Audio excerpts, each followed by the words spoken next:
let's do a quick react to Bushy's thoughts on the patch. I've not actually watched it, but everyone in chat says it's really cool. So why don't we give it a go?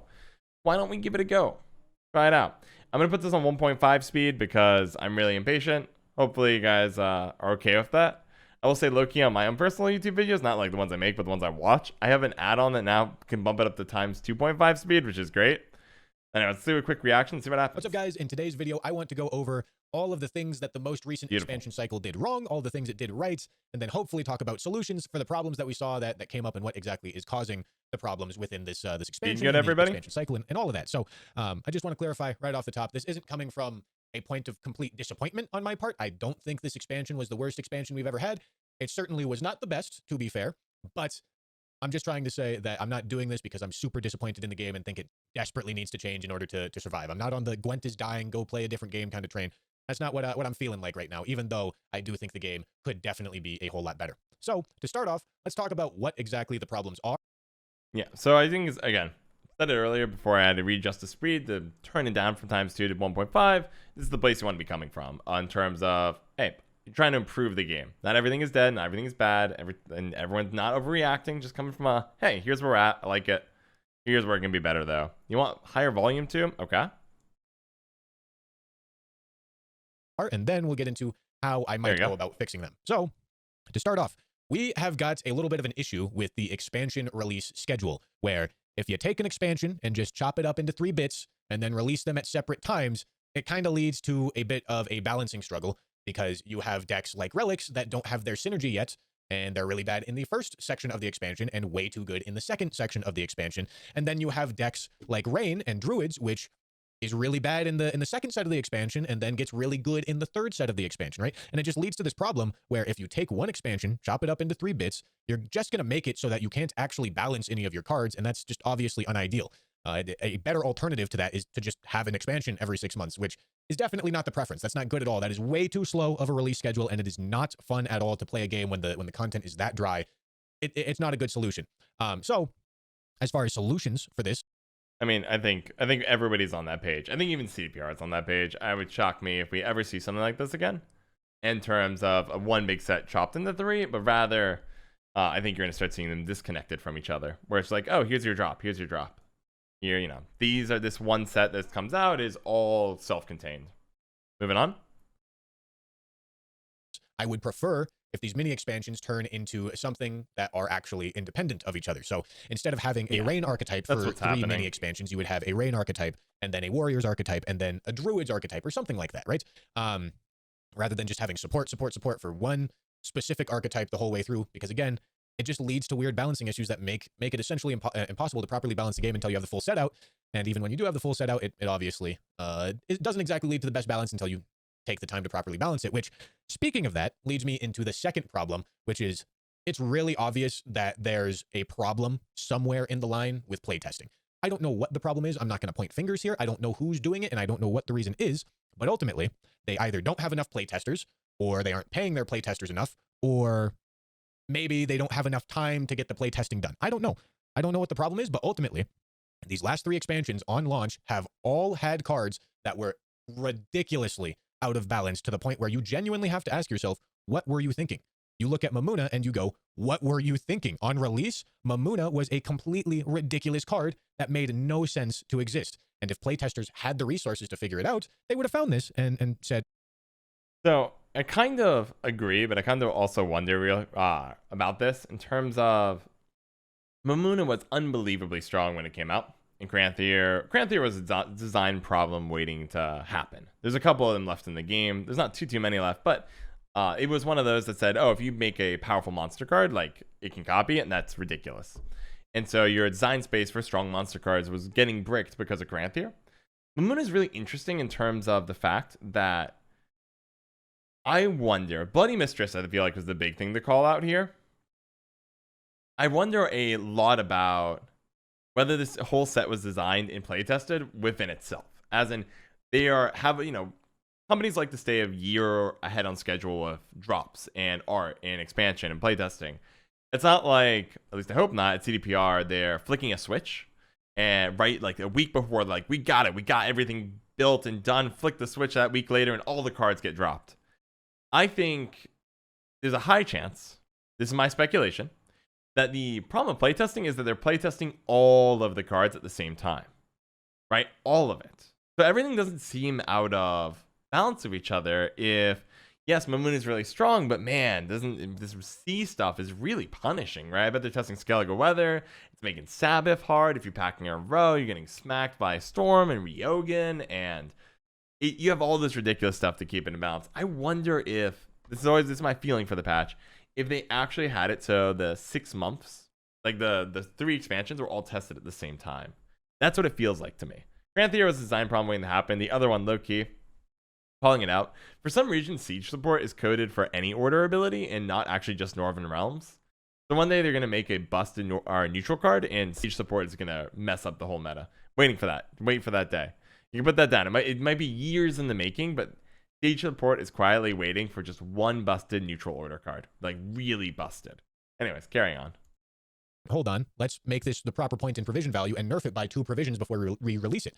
As another example, in expansion 1, there was 4 provision witch apprentices, which, again, what were you thinking? That is a ridiculous point evaluation for a witch apprentice. You have to ask, like, come on. If you had your playtesters for this, they would have found this and said, hold on, this is stupid. But obviously, the resources weren't there, and it just didn't get playtested, right? And then with the 3rd expansion, you have a card like Fuxia, which, again, what were you thinking? The balance on this card is way, way, way out of tune. And if you had playtesters, they would have found this problem. So, like I said, I don't know what the reason is. I don't want to point fingers. I don't want to say this group at CDPR is doing its job bad, because I don't know. I don't know if the playtesters are doing their job bad, or if the playtesters don't exist, or if they're getting underpaid. I don't know what the reason is, but ultimately, there needs to be more playtesting and more proper balance given to these cards on release, because it's annoying. It's really annoying when you queue into an expansion on the month of the expansion and the balance is just off for the whole month. It gets a little bit resolved by the time the next month comes around and they get a balance patch, which most of those changes should probably be caught by playtesting, like I said. And then, the game gets playable again, but it kind of sucks for every other month to have the game just be a really, really bad balance state, right? To the point. The one other thing I want to say is I feel like with Price of Power, they're increasing the complexity of the game, which means it's even harder to bounce. Like, if you draw, like, Simlis, Fukusa, Francesca, Witch's Sabbath, even, like, cards like Bloody Mistress, Yaga. I think Yaga was more easier to bounce. Chapter Wizard, it's more complicated.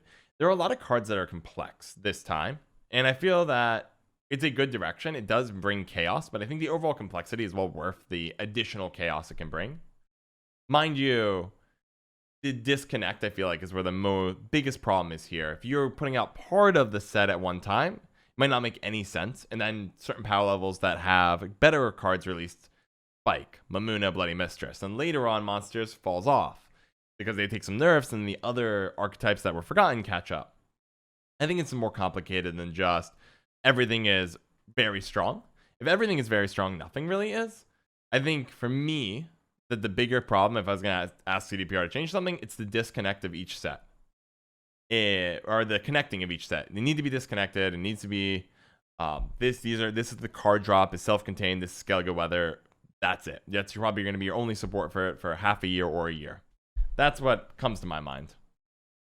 Point where you just have to ask yourself, come on, how do we not catch these cards that are just way out of tune? And now, to be clear, this isn't to say that playtesting and balance testing is easy. It's definitely not. I don't want to take any credit away from anybody that's ever playtested or balanced a game, because it's a difficult thing to do. However, I do think they need to be committing more resources to this aspect, because the balance is obviously out of tune. I'm not going to pretend like I can do it more competently than a professional playtester, because I know I can't. I don't have enough time. I don't dedicate enough thought to it. I don't have the resources to do it. We're in the same shirt.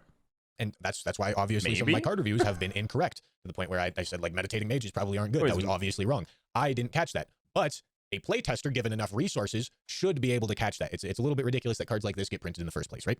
The playtester should definitely be there to see that and go, hold on, that's stupid. Let's fix that.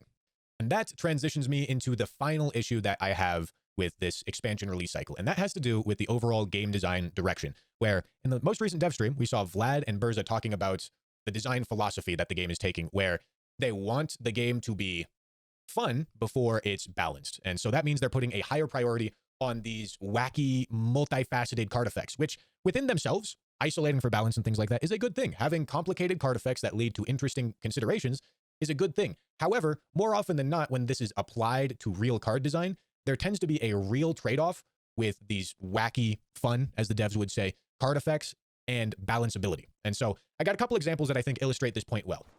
Something like Imperial Practitioner. This order ability has such a massive amount of point variance. You know, you can create extra Masquerade balls. Granted, you do have to synergize it with something like Vilgefortz Renegade for that to work, and then obviously give up a Masquerade ball. So, you know, there is a lot of cost to be taken there, but there's also multiple practitioners you can play. So there's a lot of variance with this card to the point where you can create 2, 3 extra Masquerade balls within a game. And that's a little bit ridiculous. You know, that's a very, very, very powerful effect that if it goes off properly is worth like 20 points, you know, give or take, right? And so when you have these very wacky abilities that have massive point variance of something like 20 points, it becomes very difficult to balance the card properly with small point and provision changes. Yeah, I will say Imperial Practitioner is a ticking time bomb. I love its effect and it lets me meme a lot, but this card is a ticking time bomb. And I called it early on. I'm just saying this card's insane. I'm still a believer. I'm still a believer in the Imperial Practitioner. The card is nuts. I also think other one, I don't know if you'll call it out. We'll see in a second. But Whisper of Dolbanthana, since it's right here. Another great example of, hey, sometimes it's 3 points and sometimes it's 27. That is a lot of variation. I kind of see. All right, like I would agree, like having it a little tighter it would be good. I will say, paradoxically, Spiro, I remember when I was interviewing him, he talked about how he didn't like the variation of how much more points you get from having a gold card than bronzes. But at the end of the game, if you drew and you missed a key gold, you just lose, right? If you're having a really good game, you just need to draw your good cards, or some cards with a bit of, you know, punch to them, so to speak. You need to draw the gold ones, and if you miss them, you just lose, even if you played a really good first round in second round.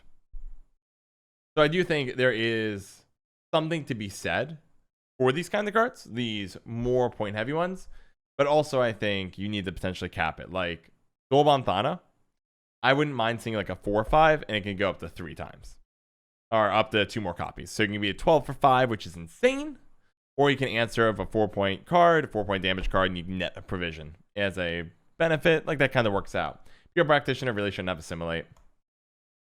I think its order ability is fine, but much like how now, what is it? Spotter can swing the game dramatically. If you want to play that style, and there's clearly a demand for it. Some people really liked the Spotter, the old school Witch Viper, Witcher Alchemist, that randomized effect. They should be in the game, but competitive, a little sketch. Why does a card that has an order ability that is potentially worth 20 points care about a 1-point nerf? Why does it care about a 1-point buff? Why does it care about a 1 provision nerf or a 1 provision buff? The card has such massive variance within itself. This is where I would disagree slightly. I think the thing he balances is assimilate, right? No one's running Spotter outright, unless they're memeing about. No one will run Imperial Practitioner if you get rid of the assimilate, unless you're memeing about. And it's okay to have meme cards. Imperial Practitioner has no downside. It's just, you should just run it. It's insane. And that's the problem with high variation cards. You want to make sure if it's run, has a high variation, you have cards to support it. Like Dolbanthana Whisperer should have orbs to support it, or some way to chain multiple ones, or multiple cards to help mitigate risk, like Sorceress. You know, you want to play Sorceress first and have that live, so you can then feel clear to play Dolbanthana Whisperer and click. You want the variance to be something that a player is trying to control for, so they can get more value out of it. This is I love it. It might be my favorite card, but it's to the also point terrifying. Where it's very difficult to balance it with the tools that the game has given itself, being points and provisions. Another example of this is something like Master of Puppets. Obviously, both of these cards aren't oppressive. You know, they aren't super overpowered meta definers. However, they end up being very binary to the point where if they get laid down on the board, more often than not, it can feel like answer or die kind of situations. Because if your opponent is efficiently playing a 5 provision card for 20 points, a 5 provision card for 15 points, then that causes problems, right? You know, it does. I would say paradoxically, and Sleepy, I'll give you a formal welcome in a second, but welcome to the family. I'll give you the full intro in a moment. But I would say one thing that's really important, though, to bear in mind: more cards that demand answers means more interaction. It also means CDPR should print more interesting interaction, ways to punish and interact, and lock or purify, whatever the abilities are. I think it's kind of fascinating to say, look, if we want to have a game that's not solitaire, we want every deck to have removal. We want every deck to pack some way to interrupt what your opponent's doing, because that's fun, it's difficult, it's stressful, but that's why we play Gwent. So I think ultimately the direction, I blurred out for a second. The direction Gwent is going is that every deck has to have some removal in it. And I think that's okay. I think that's okay.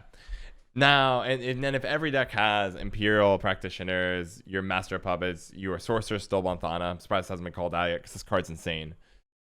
Which depends, like, if every deck has powerful bronzes, it'll start feeling like, if everything's strong, nothing is strong. The variance, I think, is better. I'm not as worried about Master Puppets, I'll be really honest. I'm much more, because in round 3, if you think your opponent's running them, you just run only golds, you just don't play bronzes. And a lot of decks can do that.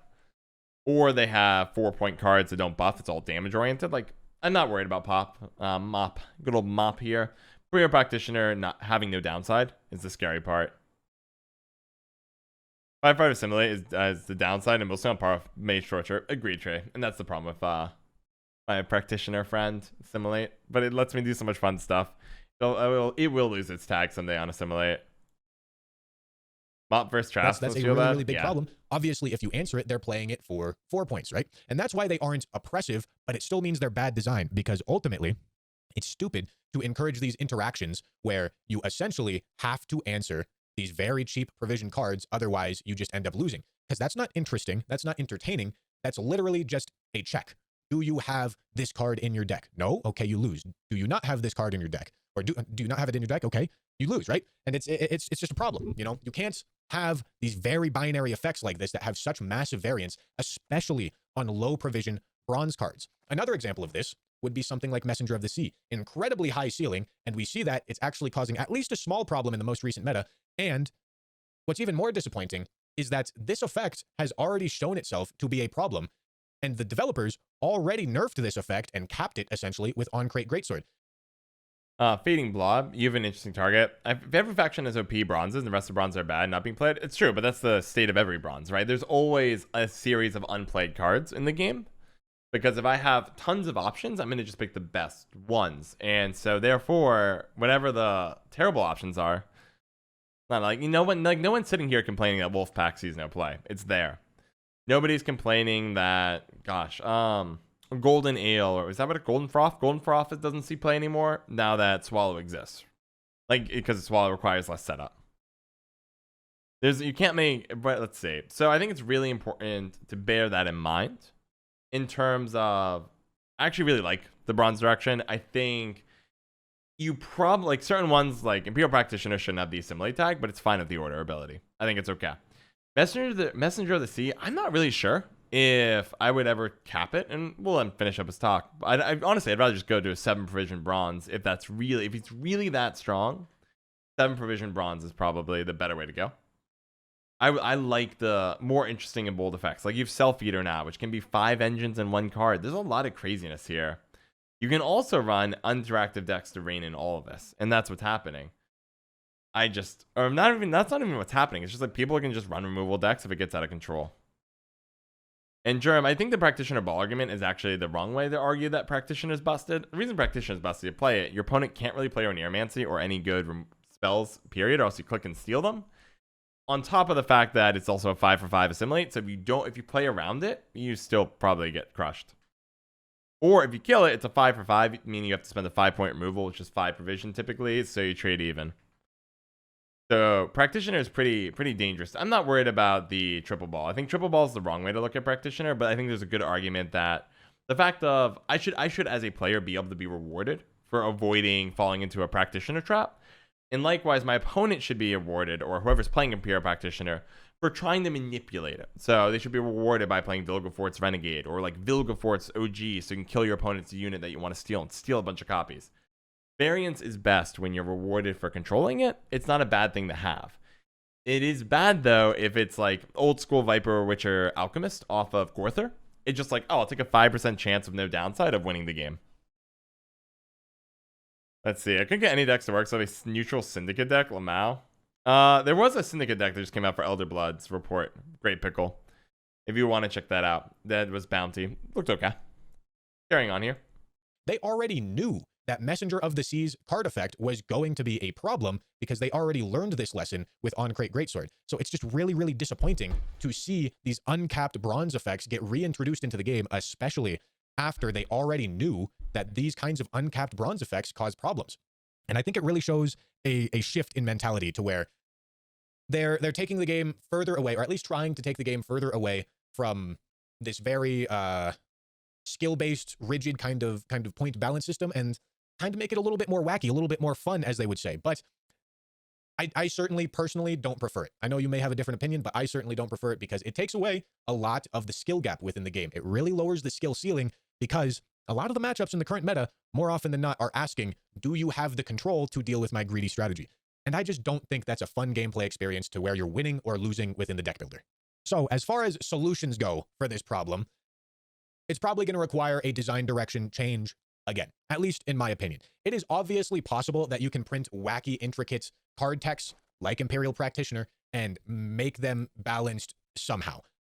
I don't really know how you do that, to be fair, and I think it's also obvious that the Gwent team doesn't know how to do that either, because these uncapped, low provision, crazy variance cards are just causing a whole lot of problems. So because of that, they should, in my opinion, take into account that design space limitation that they've given to themselves and make it so that you don't necessarily end up with these crazy, wacky, high variance card texts on very low provision cards.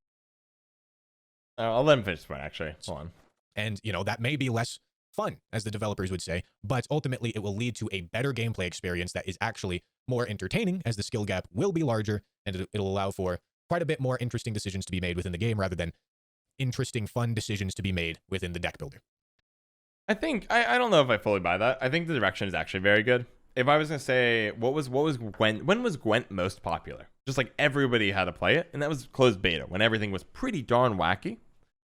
I think variance is fine, but the trick to variance is you want to have tools to control it. So like Vilgefortz Renegade makes perfect sense as a way to partner with Imperial Practitioner. Imperial Practitioner makes no sense having Assimilate because there's no downside to running it. It's just a 5/5 Assimilate, which has already been fine. It'll trade even on provisions in all situations unless your opponent has like a lock. But even then, that's still 5/5, right? Alba Armored Cavalry is the lock, I think, or whatever it's called. 5/5 trades. So there's literally zero risk to running, unless you print other better bronzes in the long run. But there's no real risk right now for Imperial Practitioner. If you didn't have Assimilate, though, then there would be risk, right? Yes, you can steal something your opponent does and they mess up, but if they play around it, it's a 5/5 that doesn't use its ability. That's pretty darn bad. So, therefore, I'm not as big about that. I think the trick is force people to play around it. Force people to play around it and like manipulate the situation. You could do Messenger of the Sea Capped, or just make it a 7 bronze. We may be in the age. It might be time to finally actually have good 7 provision bronze cards. For Greatsword, I feel like it's a relic of the past, but you can also rebalance it. If you want to bring in the Greatswords and make it more relevant, you can increase the cap for them. Or potentially there's a world where you decrease the cap for them, but also the provision cost, like 9/5s or 10/5s. There's a lot you can do here.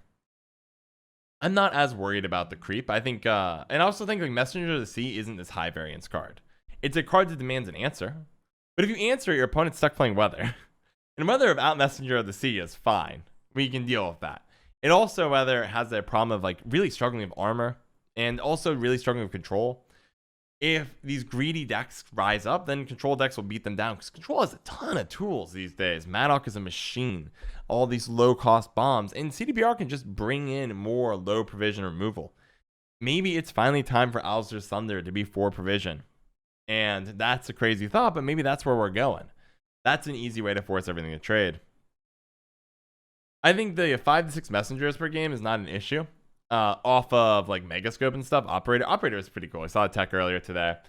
Rather, I think I'm just not as worried. I'm really not. I think overall there are like flare-ups, but I think they're blown out of proportion. The biggest issue right now in my eyes is the 6. It feels like the 6-month set was broken into 3 2-month blocks, as opposed to each being independent. You get rid of that and you just kind of accept that the bronze power creep has begun. Things get more interesting. And I think that's a good direction for the game. Go crazy and wacky. Everything is OP, and so nothing else is, so everyone feels powerful. Exactly. I agree, Jerome. I think that's Dota 2's wackiness, and League of Legends has the same thing, where if everyone feels powerful, every card you play is like answer or die, or fear me, be afraid, and it goes away, it's great. My least favorite thoughts are things like playing Attorney Joust. It's a pretty dull card. Unless I'm killing a Griffin Witch or Adept, it feels good. But instead of something like that, well, they mentioned the mages really quickly.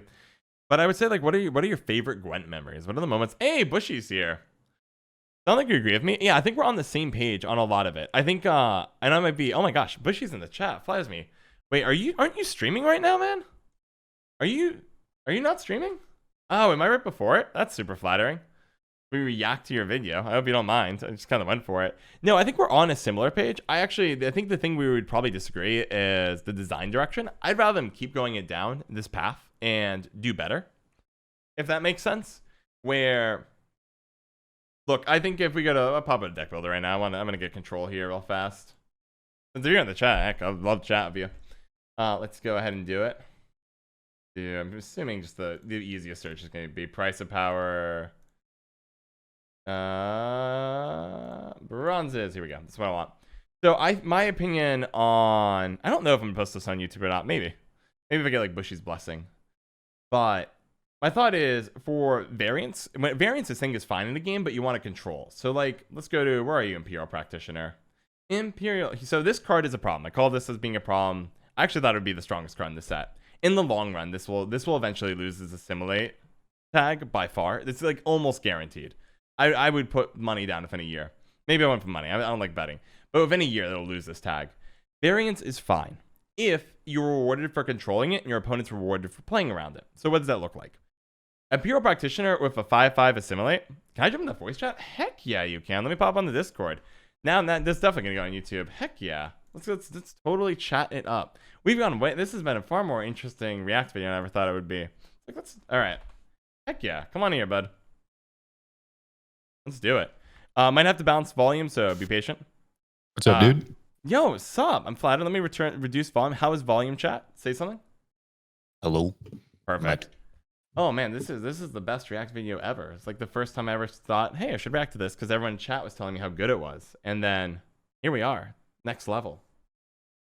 Yeah, I got to be honest. I haven't watched your whole React. I jumped in like halfway through when I started talking about the variance. And I think I think we actually kind of agree here. But I agree. We're not that far apart. We're not too far apart.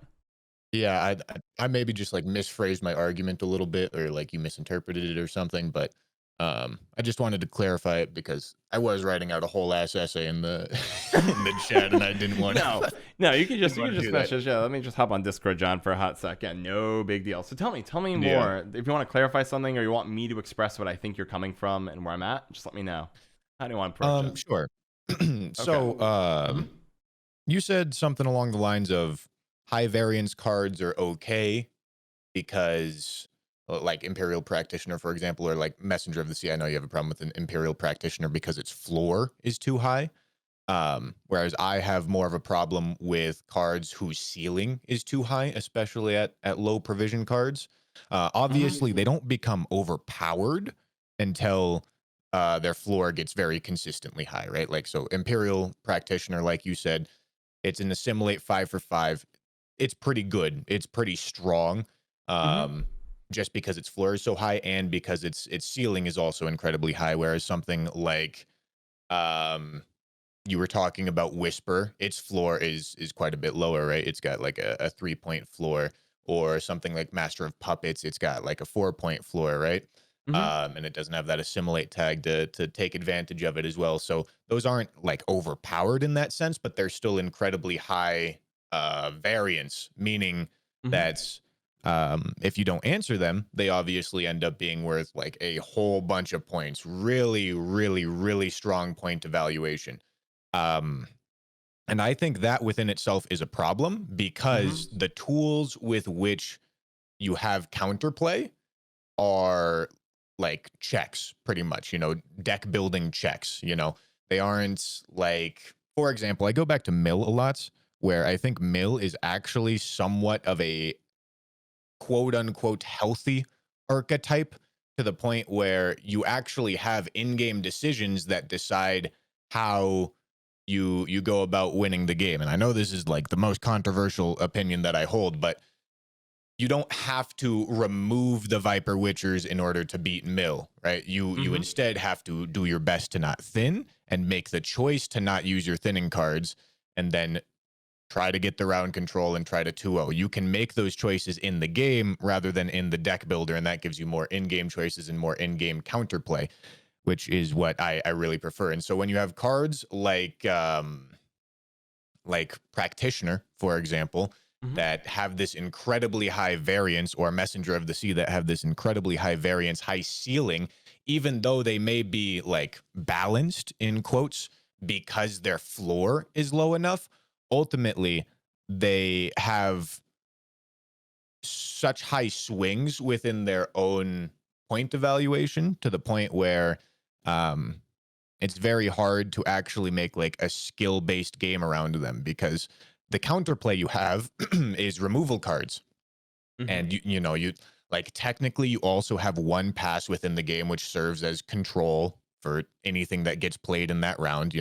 That is some counterplay that you have within game decisions, but most of the counterplay that you have is removal cards, and that's it. You don't have other tools within the game itself that allow you to play around the cards in any sort of way.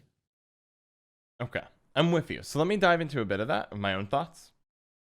So I agree with you to a good extent. The cards I flag, for me, in terms of variance, well, let's define why I like variance and dislike about variance.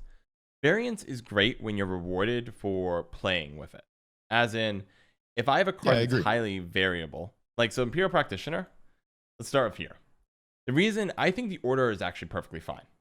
The assimilate is not.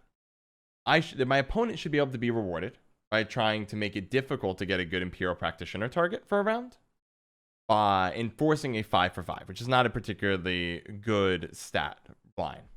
But 5 for 5 assimilate is a fine stat line, and there's no punishment for it. So my opponent has to mess up their whole game plan and has to just say, this is a bronze card, and it's causing no downside to me. To me, this is the biggest issue. I will say, though, to your point, Whisper of Dolbanthana and Master Puppets may also be issues. As you said, high point variance. There's no real reward for Whisper or punishment for Whisper of Dolbanthana. I might lose a provision, but if it lives a single turn, and sometimes I don't even need to wait a single turn. I can just play it and activate a spell or tutor it, and then all of a sudden I get some orbs activated, which isn't really a downside. Then there is no variation, no punishment here other than the removal cards or that pass, but it's very, passing to get rid of a 5 provision card is probably going to lose the game. Master of Puppets, another good example. A little better in terms of in round 3, and there's a chance I only run gold cards, so this is just bricks. I don't even have to spend removal on it. But I'm with you in terms of you want to make sure that the variance, if the variance is going to go high, you want it to be super unlikely, and you want to punish somebody if they miss. For Messenger of the Sea, my thoughts are as followed. I don't actually view it as a bad card. Rain and Storm, especially if you want to add more armor into the game, can help punish this card. You could argue, for me, I'd rather potentially see the provision cost go up. Saying, hey, you can have the consistency of this being the primary source of your deck. It's very punishing if you're playing a weather deck and you lose your big payoff. And it's fine. I think, in my opinion, it's finally time to start flirting with higher provision bronzes in a more meaningful way than the neutral Bone Talisman. I actually really like this effect in the game. I think, and I also like the idea that you can play messengers, and then all of a sudden a teched Master of Puppets can punish you out of nowhere. And then next turn, right, you purify the Covenant of the Covenant of Steel, and all of a sudden you're on the back foot. I think that tit for tat is good. I like the design direction. I think there are mistakes, but I feel like we're very early in the process. And when I think about when Gwent was most popular and most loved, it was the early beta days, where things were pretty crazy and wild, and the point swings were massive, and it was very much like every card I played felt really strong. And I think we're moving back in that direction, and I'm hesitant to want a game that's not having that feel. And I think the bronzes have always felt like the weaker parts up until recently, where your cards were like, oh, this is an 8 for 5. Like Bear Witcher, I play Bear Witcher, it's an 8 for 5, deal 3. It's a very boring card. But now that we're getting into the world of things like Patience, it's a cool mechanic. I get rewarded for not doing anything. Meditating Mage aside, but like Bonnard's really cool. But now also it can be a 13, or how much highest probably get? 13-ish, not normally coming up, but 9, 10, and requires an answer. And also can be carryover, because I can bring it back with Shani later on, or Necromancy. For me, I think the direction itself is going well. I agree, though, that there are some mistakes in the bronzes. I think Whisper of Dolbanthana should have been like a 4 for 5, counters max, like maybe you base and spawns like 3s instead. you kill the base, you're good, and has a cap, maybe like 12 points. Hero Practitioner is a problem because of the assimilate. There's no downside for trying to risk this high variance. And if you risk the high variance, you should have to spend stuff on like Vilgo Fort's Renegade and go wild. Master Puppets probably is a problem, but it's also really weak. But at least you can punish it a little bit of golds. Over and then Sabbath. Maybe Sabbath, the keyword is just too low. But this is my initial impression. I like the direction, but I agree there are some swinginess that needs to be capped a little bit. But the direction seems good to me. All right, what are your thoughts? I've talked a lot. So I need to remember like a list of things that I need to respond to. Totally. You pull up a notepad, man. I pulled up a notepad ages ago. Yeah. So first thing, just to talk about like the closed beta type of argument.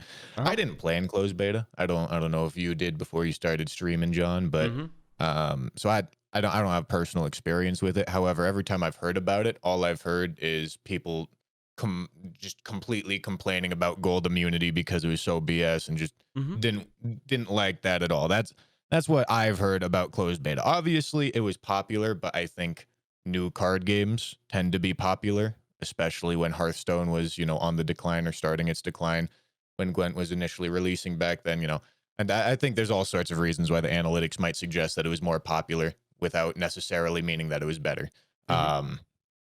So yeah, I'm not sure I buy into the idea that no problem super high variance, assuming closed beta in the first place was super high variance. Like I said, I don't know.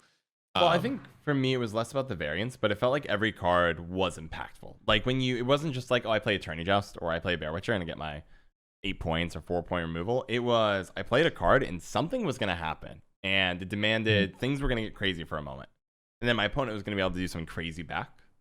Instead of if we back up like 6 months in Gwent, it's a lot of times of my only really interesting cards on my deck are my gold cards, and my bronze cards are just they're points. They're there. Whatever the most efficient way to use them are, get the points is, I'm just going to put that in.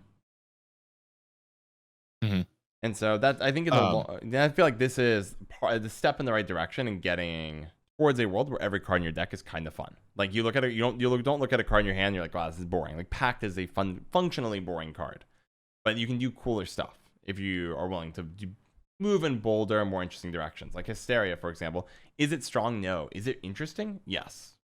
A lot more interesting than some of the others. So I think this gets into like the Timmy, Spike, Johnny, or whatever the you're good. Yeah, magic. MTG. Yeah, so it gets into that argument again, where generally speaking, you want like the off meta decks to be favorable for the people that like the wild and wacky combos, the Johns of the world. You want the most viable decks to be favorable for the Spikes of the world, and then you also want whichever the last example is. But the point is you don't want the most viable decks to be the Timmy or the Johnny decks. I forget which one it is. You're good. Yeah, either is fine.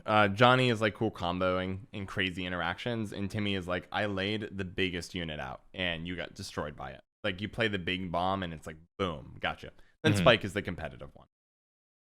And I agree. I think if we were seeing though, but like Team Elder Blood put out their report, right, for their meta. So of course it ain't no Team Leviathan Gaming, obviously. Wait, did I go over there? Here we go. Team Elder Blood. It just dropped today. And maybe there is variation, but like it's what ended up, despite all this craziness, the Meditating Mage has its problems. They're saying that we're looking at a relatively contained deck. There is a little bit of randomness, right? So they're saying right now that the best deck is Inspired Zeal Mages. But if we look at that, there isn't a lot of random cards. There's Refards, but I don't think people are playing this because of the two.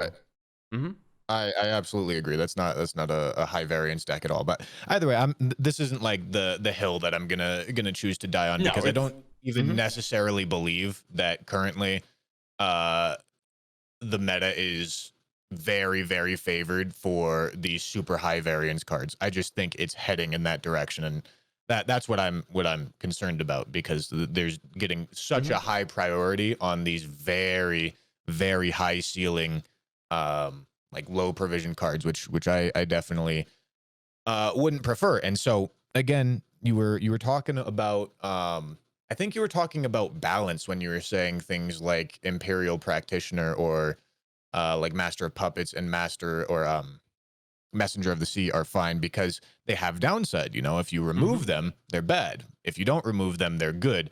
And because of that, they're balanced. You know, they're obviously currently balanced, but that doesn't mean that they're good design, because again, having interactions within the game where you are just asked, do you have removal for this? It's not an interesting way to play, because all it does is ask if you have the binary counter, do you or don't you have the tools to deal with this? And if you don't, you just lose. And if you do, you just win. And I think this is really, really exemplified when you try to play any of these greedy decks and you go up against something like Imprisonment, or you go up against something that is very, very control heavy, and you just struggle a whole lot. And, you know, because of that, these greedy decks are going to have balanced win rates to the point where they're not going to look super wacky on the stat sheet, but the gameplay experience itself isn't going to be super fun, because you're either going to be playing these greedy strategies that win or lose depending on what you queue into, or you're going to be playing control strategies with the plan of queuing into said greedy strategies. And you don't want this triangle, you know, the triangle of mid-range, control, and engines, where it's essentially favored for, you know what I'm talking about. You don't want that triangle to get to super high percentage numbers. You want it to be like 60 to 70% favored for engines into mid-range. You want it to be 60 to 70% favored for control into engines. You don't want it to be like 90%, 80%. You don't want these super high favorabilities. I agree. I'm with you. I'm with you 100%. And I think it is bounceable. You may have to tweak some cards. I think we can agree there. I do believe, though, that the direction of like the more interesting bronzes and such, even if it adds some more variation into the game, is worth it. And along the way, there will be absolutely a bunch of mistakes. But I think you can get interesting bronze cards that do cool stuff that excites you when you play it. And that in the past would feel like gold cards, right? Like bronzes typically didn't create a bunch of cool stuff, didn't spawn a bunch of units. They didn't, you know, they can create stuff on top of your decks. But I think you can bounce that and still maintain that 60-70. And I agree. And also for anybody who's listening who doesn't know what Bushy's talking about, basically if I run an engine deck and somebody's running a point slam deck, the engine's typically going to win. If I run control to punish engine decks, kill other stuff before they get big, point slam decks that already have pretty good points and are hard to trade into damage for points, point slam typically wins. Also sometimes called mid-range, and then mid-range gets trounced by engines because mid-range can't outpoint the engines. So it's kind of like a triangle. It exists in pretty much any game, but certainly in Gwent. And I think we're in agreement about, yes, you want that 67% win. You want some engines to be able to overcome control sometimes, and vice versa. For the whole triangle. Yeah, and you used Sorceress of Dol Blathana as an example of like a very strong card, which it's good. Obviously, it's a very good card, but I don't think it's bad design. I think Sorceress of Dol Blathana is interesting, but it's also a capped effect to the point where it doesn't have insanely high variance in the same sense of creating another Masquerade Ball does, or in the same sense that getting a Messenger of the Sea all the way up to 30 points does, right? Like it's still capped, it's still competitive, it's still good. Yes. And you know, it's maybe like a little bit too strong. Like you could arguably make the argument that it maybe needs a 1 point nerf or buff, or sorry, nerf somewhere, right? Somehow, but ultimately it's still an interesting effect. I'm sure you would agree that is still capped. Yeah, I don't think you need to change one. I agree. You could say, you can look at Master of Puppets, as you said, and say there's a problem there. I think Imperial Practitioner is less guilty. I think the guilty part is the assimilate tag. Because when your opponent has the order, they can start playing around it. When they see it and they say, okay, I can stop playing dangerous spells, or I can keep making sure things go bad to the grave. And then you're rewarded if you play Imperial Practitioner for killing stuff, right? If I normal Vilgefortz, you're a powerful unit, I get some copies next round. Or if I use Vilgefortz Renegade, which is a huge commit, I can get the rewarded by getting amazing card. Now, whether doomed cards should really be allowed in extra scenarios, kind of up in the air, but still a lot of points to give away. That's but I think the assimilate problem is that there's no downside to this card.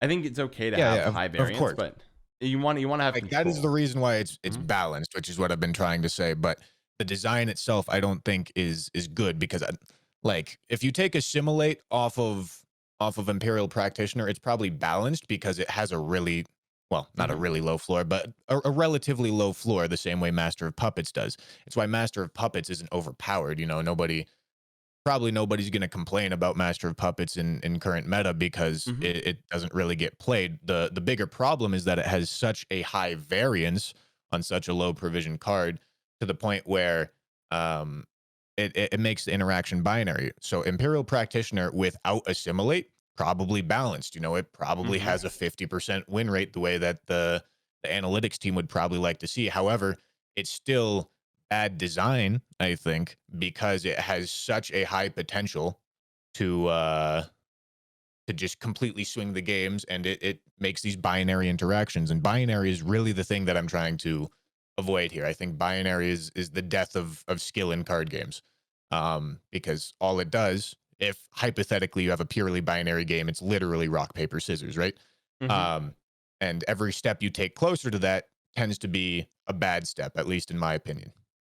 Yeah, no, I mean, I feel like we're kind of running in circles a little bit in terms of, yes, I think we're in agreement that a binary game would be bad. And yes, I think we're in agreement that you probably want 67% win rates. Even in bad matchups, you want to have a shot. I think we're in agreement there.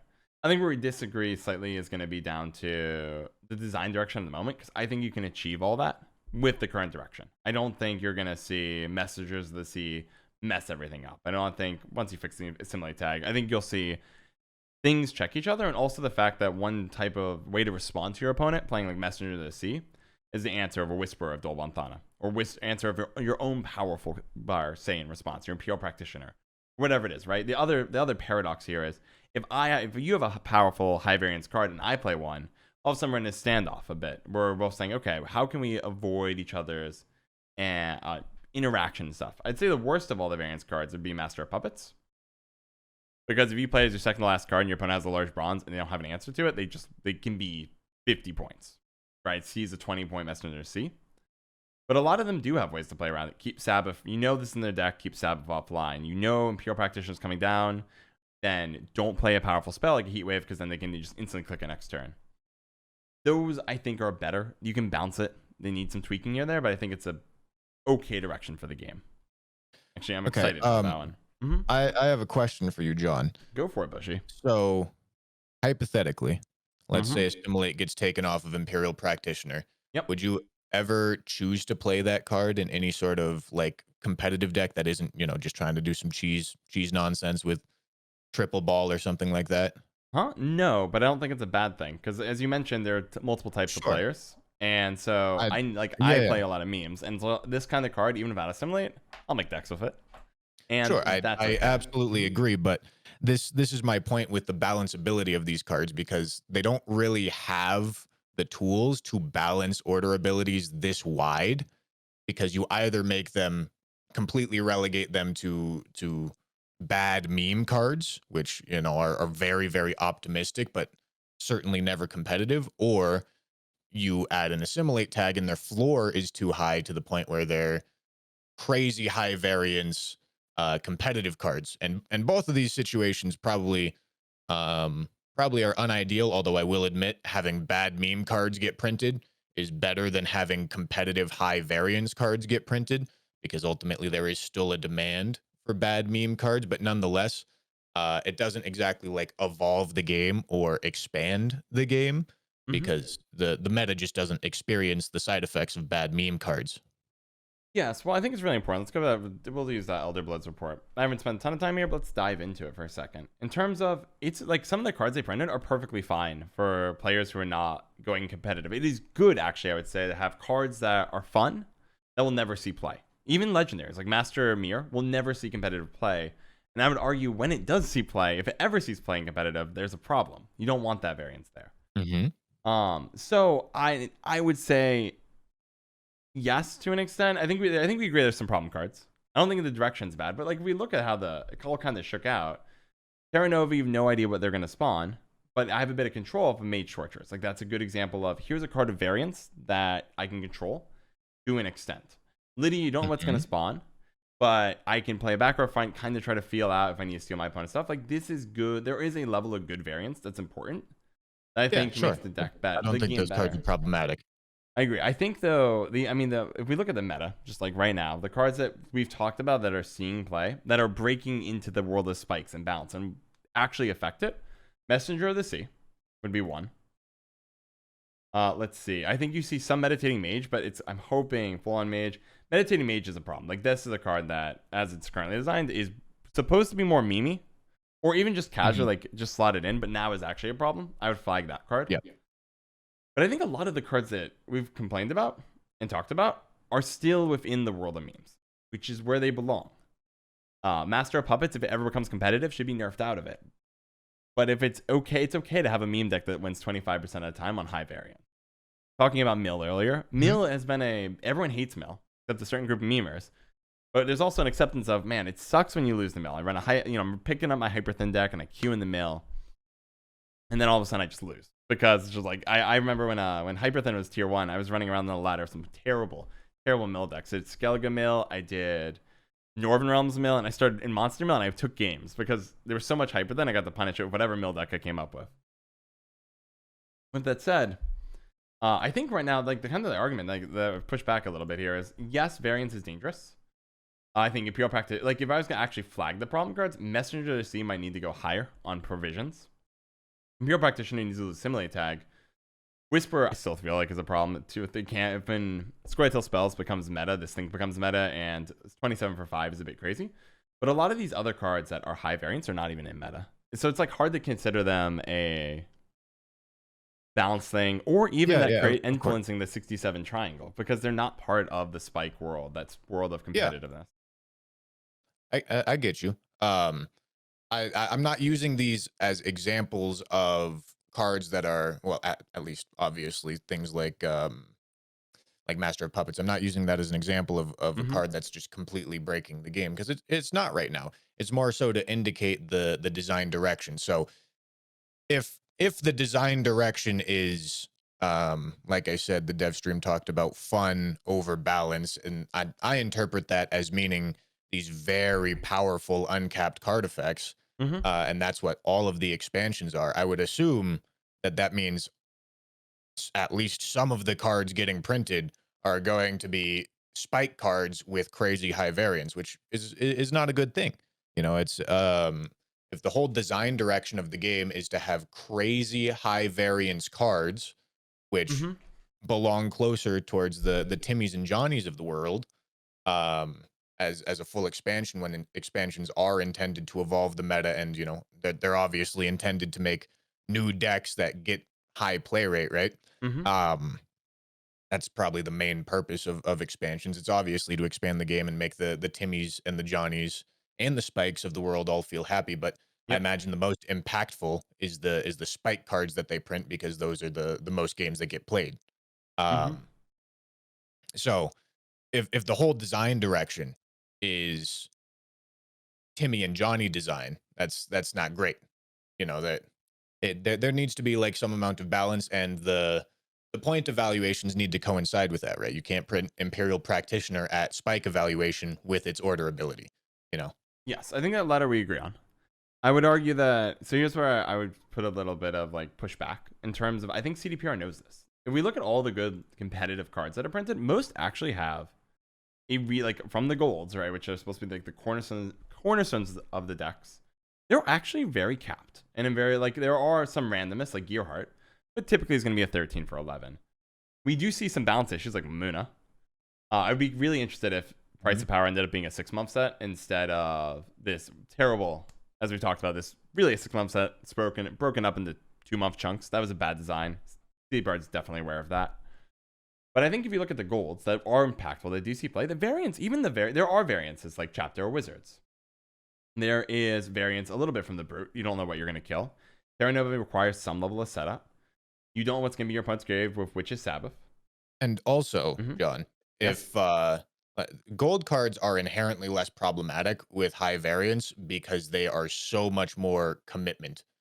And so it's so much less problematic. You really have to mess up the variance with a high cost card in order for it to cause problems. But when you get into lower cost cards, 5 provisions, 6 provisions, 4 provisions, and you introduce that much variance, it's incredibly punishing to have your opponent play 20 for 5 or 30 for 6, right? Whereas your Mm-hmm. opponent playing 30, 40 for 13 isn't completely out of the ordinary. It's obviously good for them, but you also have your high cost cards that proportionally compete or come much closer to competing than your standard mid-range 5 provision cards, right? I agree, but I would also say that if we look at what's been designed for spikes, right, people that want to win with the most competitive decks, the variance has been limited in the gold cards and has been reasonable. And the bronzes that are appearing aren't really appearing. Now, there are some mistakes that got through, but I would say right now that CDPR is actually doing a pretty okay job separating the Johnnies and Timmies of the world from the spikes. Yeah, But I mean, I'm just not entirely sure that I agree, especially for the first couple weeks. Um, like Messenger of the Sea, I think very much so falls within this very binary deck idea where you create 4 messengers and a whole bunch of rain. And sure, you can control it, and that's why it's quote unquote balanced. But ultimately, if you don't control it, they're getting to be very, very tall. Meditating mages, which I haven't talked about yet. I don't know, maybe a little bit of a blind spot, but obviously super, super, super problematic. yeah, that one was a Because mistake. I agree. it's a 4 provision card, right? Um, Mm-hmm. and then Imperial Practitioner as well. That kind of just gets jammed into Assimilate, and every once in a while, it just creates a bunch of free golds, which is kind of bad, right? Right. Um, so yeah, I I agree with you. I think, and if they keep going down this slightly faster, if they were if they kept on going down the path of every 2 months, dropping 20-ish cards, I think we'd keep seeing more and more errors. But I have a feeling they're not going in that direction. I suspect they're going to not return to 6 months, but go to 3 months. I think that's where this is heading. I think it's going to go to 3 months, and larger disconnected drops is the future with more scattering. I think Maddock and Sunset, though Sunset was broken when it came out, was a success as a way to stimulate interest in the game. That's, I think, where we're going.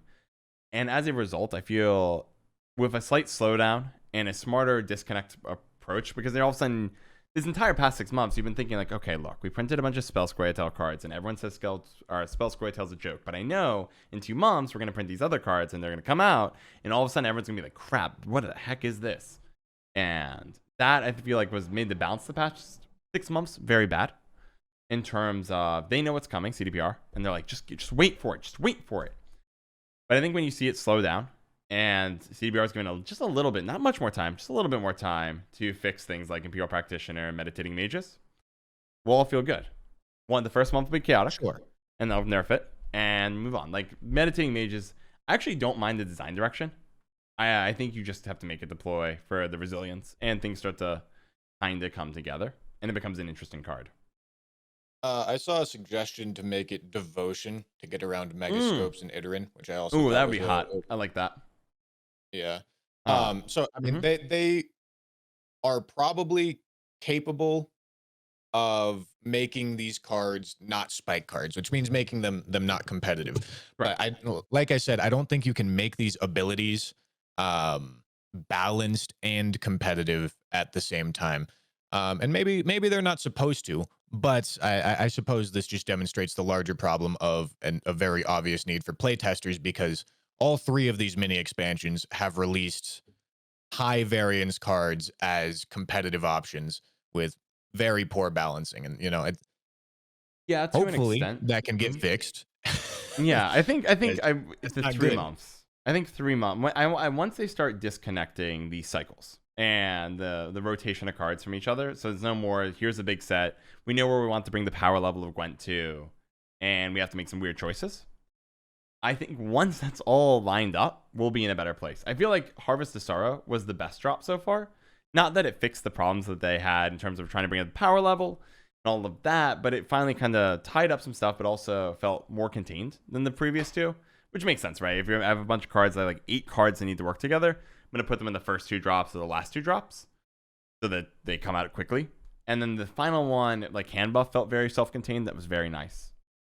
Mhm. I like the Yeah. future, and I think there are cards, and there'll be mistakes, especially if you have a fast philosophy. You want to make the game more complex and interesting with cards that do more stuff that feel weird and rewarding.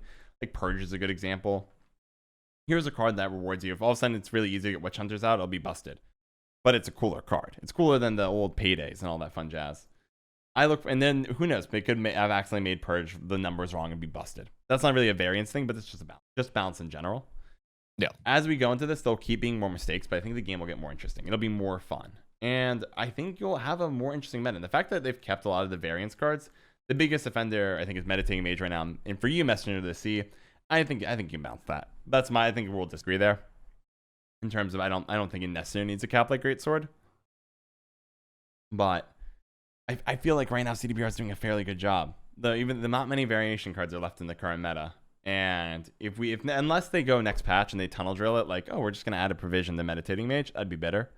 But as long as they actually address the root problem for a lot of these cards, I think we're on a good track.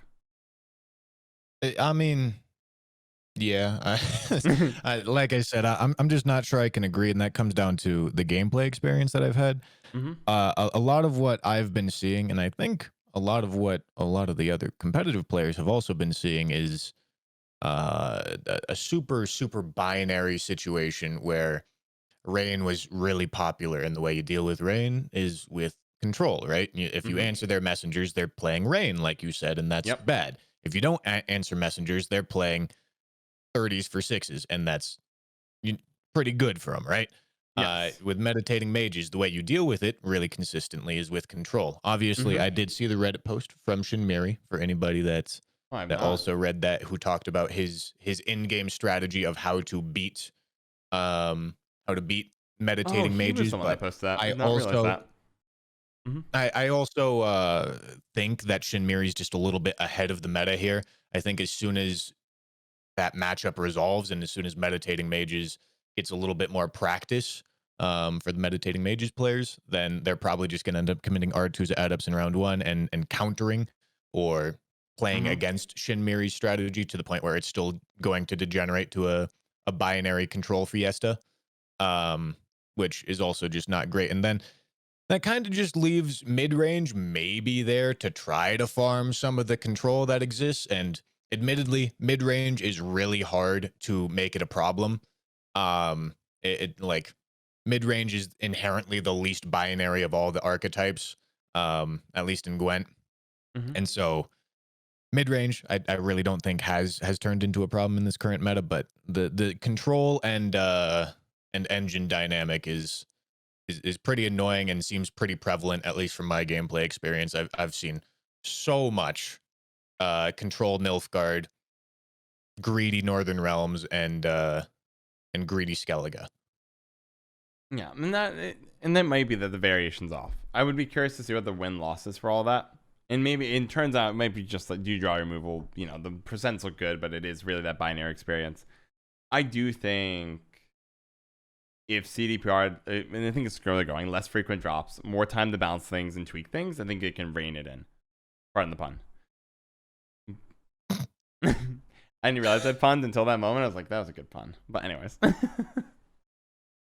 Well, I guess the answer is we'll see what's ahead, because clearly CPR knows the direction already. That's why. What was that? Was that Twig, or whatever event it was, where they were like, "Hey, yeah, this December we're dropping a bunch of leader cards, or January, and then we're gonna talk to you about the roadmap."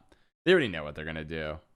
I don't think the complexity decisions and the weird effects are going anywhere.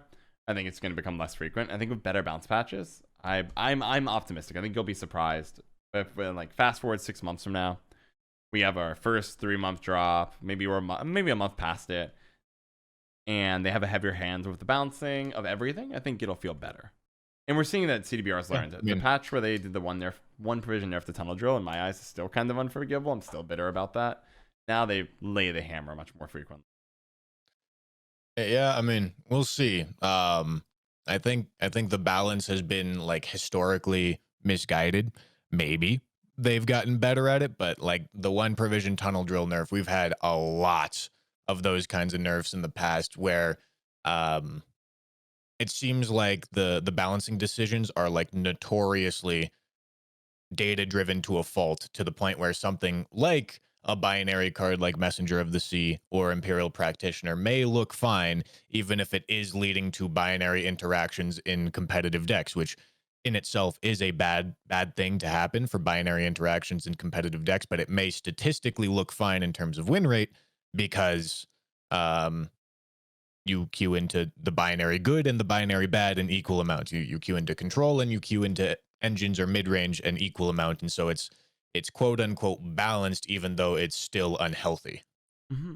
Yeah, I think I'm still gonna take optimism in terms of the other thing that CDPR has that we don't is how often people play ranked after like 2 weeks, right? Because they know based on all their patches and the cards they dropped, 2 weeks later, what does the meta look like? Or a month and a half later, when everything's really settled and then we have one round of bounce patches, what it looks like. And I feel that if all of a sudden the data comes back and say, you know what, all the spikes are quitting this game. Yes, we have Johnnies and Timmies, but everybody's finding that the upper echelons where everyone's playing very competitively, they hate it and they're all quitting. Then you'll see designs change. But the fact that I feel like we're going further on this path makes me feel that CDPR has decided saying we can do this. We can make a non-binary, interesting competitive environment with interesting cards, including stronger effects on the bronze cards that are more than just standard everyday points.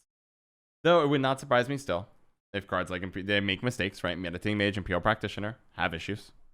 I still think Whisper of Dolbanthana needs some love, and some love by I mean Nerf Hammer.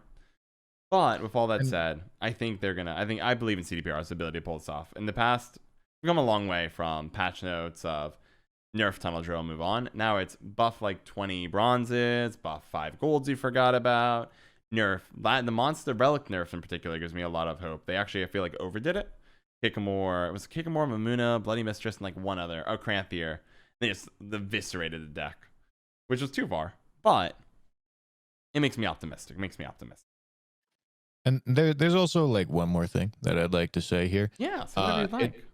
It has to do with the difference between order abilities and engines. So like Imperial Practitioner, you could consider it an engine, but I think of it more as an order ability, whereas something like Whisper of the Forest, I think of it more as an engine. And engines that aren't just order abilities are easier to play around than just straight order abilities. Order abilities say you have to remove this now or you're screwed. Engines say you can remove this now and you'll deny a few points, or you can remove this in 2 turns. And, you know, that's a sacrifice that you can make because all engine for those 2 turns, but you can still remove it then. And it gives you more choices with engines rather than straight up order abilities. You're correct. I completely agree with that. Especially with pack powerful, impactful abilities on the order, which you should, in a sense of if you have a one-time shot at this ability instead of getting it every turn like an engine, they should be stronger. But I agree that order abilities are far more likely to be actually the problem. I think, for example, you can bounce Witch's Apprentice much more easily than the Imperial Practitioner with its current order ability, which I think is fine as long as you kick off the Assimilate tag and start getting it over to the world of Johnnies and letting me do my 17 Masquerade Ball deck. Or I was just playing around Mata spam. That was really fun. Dandelion Poet spam. Like, let me, as a Johnny-esque player, have the fun with it, but get rid of the Assimilate tag. It lets me do some degenerate stuff, but gotta be careful. Or like make it a 2-power card. Like really make sure that like Imperial Practitioner should never see playing competitive with this current order ability. But in my opinion, I agree. Yeah, I just agree. I agree. Order abilities are harder to bounce, and while they're required to be more impactful because you're getting it one time instead of every turn, and they're good. Order abilities inherently are interesting because you don't want to just like play an order. Like I would argue, Inspired Zeal and order is a really lame interaction in terms of orders are cool because I'm taking a chance. If I can get to my next turn, I get a powerful ability, and if I don't, my opponent has an answer to it. I might lose out badly. And I'm rewarded if I try to protect it with Veil, Crystal Skull, a Troy, or whatever unit it is to help protect it or buff it. And my opponent should be able to punish it. Like that kind of variation, that risk is what's good. Practitioner's no risk, and I agree with that. And I agree, it's probably too strong without having serious punishment. Cool. All right, so I mean, sounds like we agreed on essentially almost everything except maybe game design direction. But, yeah, I think I'm more optimistic about the future, and I'm actually really excited about the path. And I think your disagreement is, hey, look, man, this is we got to really pull back the variation. We need to pivot more and focus on balance more. But I would say that the cards we're worried about, we're pretty much all on the same page on. How we'd fix them may be a little bit different. Messenger C stands out as one that we'd probably disagree on. But yeah, we're not too far apart. Yeah, absolutely. All right, John. Well, thanks for having me. No, thanks for popping in. You out. Take care. Yeah, you too. Later.